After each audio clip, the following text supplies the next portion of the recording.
Welcome to another episode of the Walk Foundation's March Madness podcast series. Today's episode is brought to you by Visit Tuscaloosa. Today we'll be going through the journey of Clifford Omoruyi. Clifford was born in Nigeria and lived there until he was 14 years old, at which point he came over to the United States. He had a great high school career and ended up playing basketball at Rutgers for 3 seasons and had an excellent career there. And this past season transferred to the Alabama Crimson Tide and hopes to make a run at the national championship. Hope you enjoy the show. Welcome to the show, Cliff. Thanks for having me. Yeah, so you've got a unique story, having grown up in Nigeria. What was it like to grow up in Nigeria? It was great. There's good and bad between the government and everything is raised in Nigeria.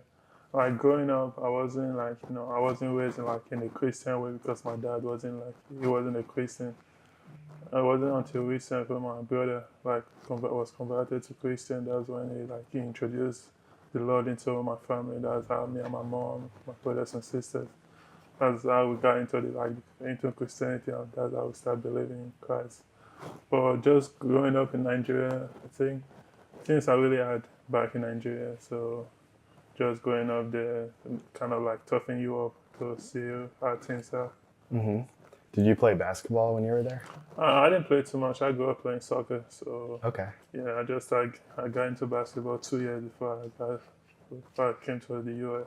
Oh, wow. Yeah. And was it in Nigeria that you found Christ, or was that once you got to the US? It was in Nigeria. That's when my brother introduced Christ to us. Okay. And what was that moment like for you?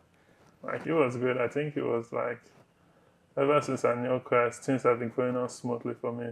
Just everything, I believed in, but I could go through some difficulty, but I don't take that I don't know how to put it, but I know God's gonna take me through the difficult situation. So I just keep believing.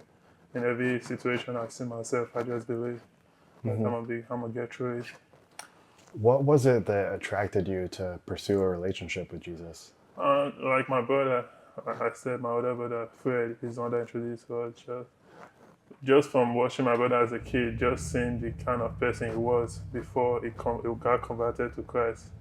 If he shared his story, you would know, God really called him, because the person he used to be was way worse than what he is now. So, just seeing a change from that, I know, it was God really, really calling for him to change his ways. Mm-hmm. Yeah, it's amazing how sometimes people will say the best testimony that you can share is the way that you live your life. Yeah. And that's, apparently what you saw in your brother and what drew you to that relationship. So that's amazing. Did you, growing up, did you dream of coming to the U.S.? Was that even something that you had thought about as a kid? No, I didn't thought of anything about that. It was just, I think it was just a conversation between me and my friends, when we were playing in Nigeria, how we was all playing soccer, then all of a sudden, because of our height, somebody introduced us into basketball. So we just started playing basketball for fun, and somebody reached out to my friend about, if want to go to the state, and that's why my brother reached out to his friend about if he could get a scholarship for me to play in the state. Mm-hmm. And through that process, it's hard. A lot of people go into the embassy and get denied. So during that process, my brother said, if you need something, you got to ask God. So during that process, I was doing a lot just in the house of God, because my brother got he got a church in Nigeria. So I was doing everything, going to the church, washing the church in the morning, setting things up before service, taking the generator, power generator to the church, everything. Between 2 to 3 months, I was able to get a visa to come to the state. That's how, from there, I believe that God has undone my steps since then. Mm-hmm. So you would attribute much of that opportunity that you were awarded with, you'd attribute that to the Lord's work in your life? Yeah, because if I didn't do a lot of my friends that we all during that time that we got the opportunity to go to the embassy, not all of us was granted visa. So just me being able to get it is all thanks to God. Mm-hmm. Wow, that's an amazing story. And so, 14, you come over to the U.S. and and was it New Jersey that you moved to? Yeah, Jersey, yes. So what was that transition like, coming to the States and playing high school basketball? At first, it was hard for me. No, I don't know too many people. Just me and my guardian, my host family and stuff. I speak English, just that I don't like. I'm a kind of like antisocial. Like I don't talk too much. But when I start, my guardian kind of introduced me to the Salvation Army. That's how I started building my friendship with friends and stuff. Start knowing people, helping out with what's it called? After school program. That's how I was able to build my communication skills and also be able to communicate with other people. Then from there, got into basketball. Like I started loving the game of basketball, working out daily and everything. Then everything just started moving up from there. So you found community at the Salvation Army, which is actually largely a Christian organization. Yeah. And so what was that community like? And would you say that played a big role in your life, that time at the Salvation Army? Yeah, because they gave me access to their gym that I was able to, work on my basketball game, be able to improve my game, and also be able to communicate with other kids and, build connection, build friendship and stuff. And how did what did your faith journey look like while you were in high school, kind of going through that difficult time of transitioning?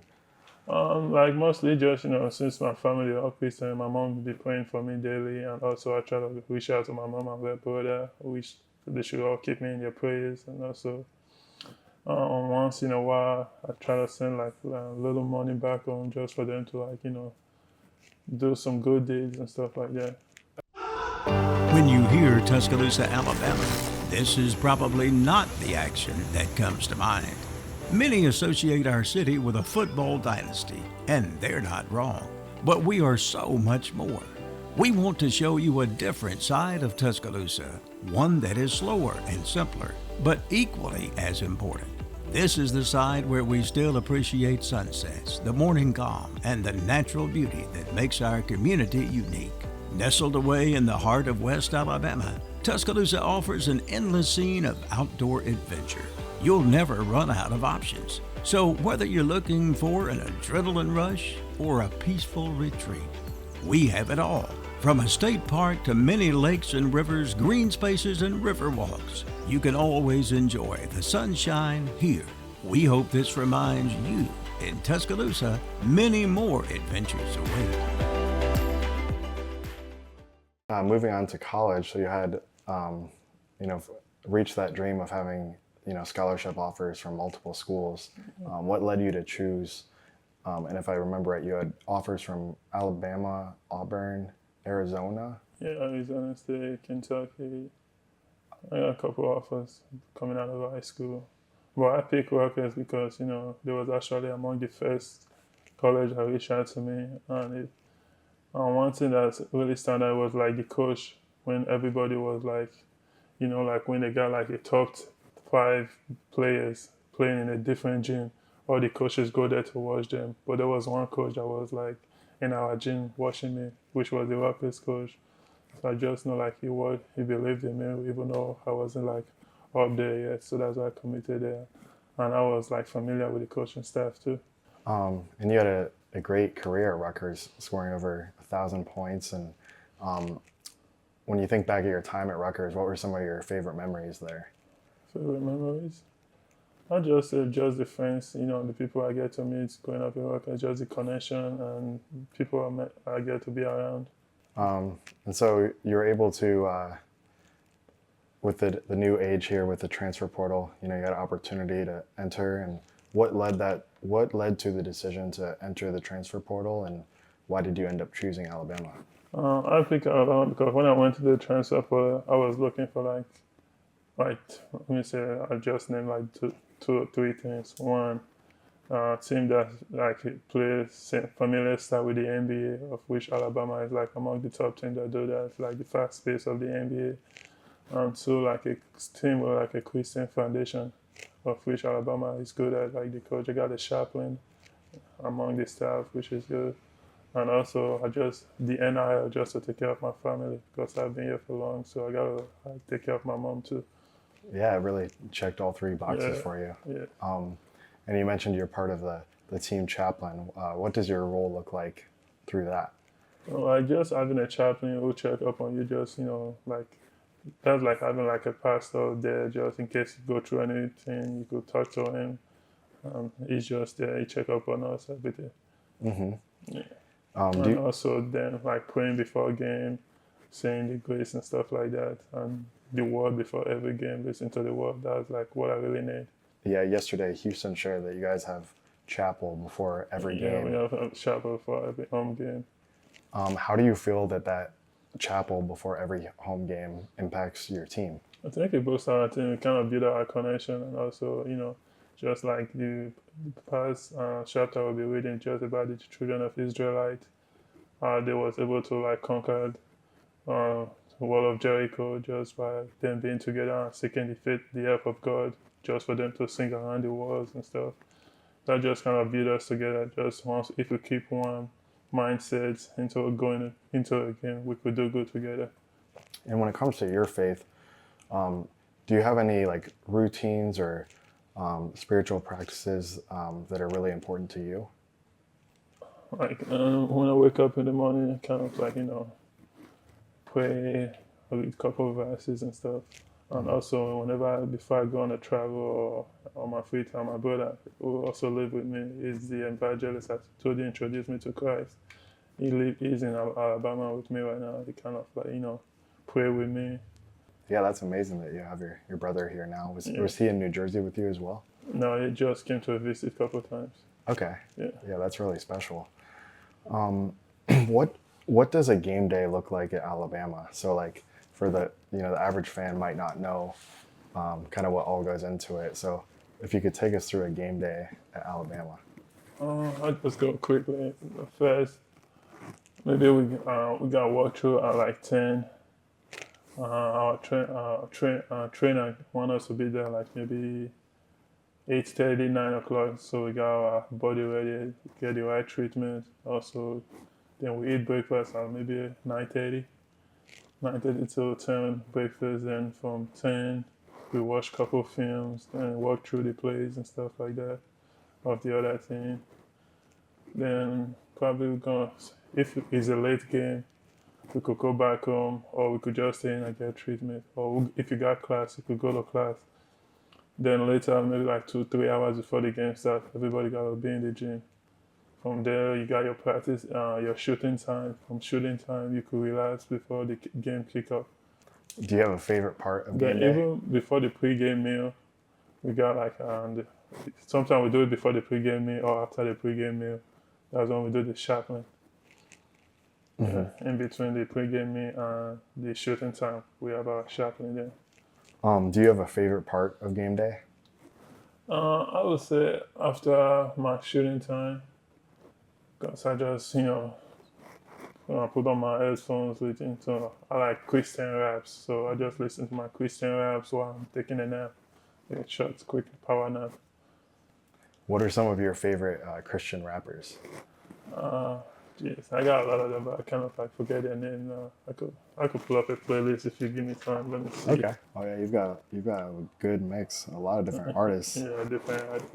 So I just listen to them and just put it on shuffle when I'm on my headphones. Is there maybe one song that really sticks with you? They all stick with me, but like especially is it Liquid? They call it? I don't know. Yeah. But yeah, I like his Mister. I listen to a lot of Liquid. Have you always really leaned on Christian music, or is that more recently? I blend on it, like I kind of like miss it sometimes. But if I know like the games I'm about to play, so I like really aggressive, I cannot just listen to like crazy worldly music that's gonna make me, get mad and stuff. How do you feel that the Christian music and the Christian rap impacts you? It really impacts me good just seeing like people turning, Christian just about singing, people turning it into rap is kind of like fun to listen to. Just the way people create drill music, they got like a Christian drill just to like the fun of it. Yeah.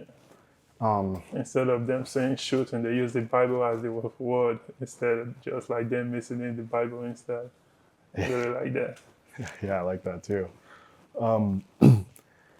So transferring from Rutgers to Alabama, you probably had like some sort of expectations coming into this year. So how have your expectations, have they been exceeded at Alabama or actually, let me rephrase that question. How has your experience been so far at Alabama? Like it's been good. Like we've been playing. Like we know we could get. Like we got an higher ceiling, but we trying to like get up there. But we've been playing good so far. We just gotta like hit our high ceiling. We gotta play. We gotta get. I don't know how to play it now, but we gotta play way better than we are now. We could be way better than what people see. So we just gotta hit that ceiling. And heading into the March Madness tournament, how are you feeling about where the team is at? I feel we're good. Like we're getting our legs under us now. We're playing good.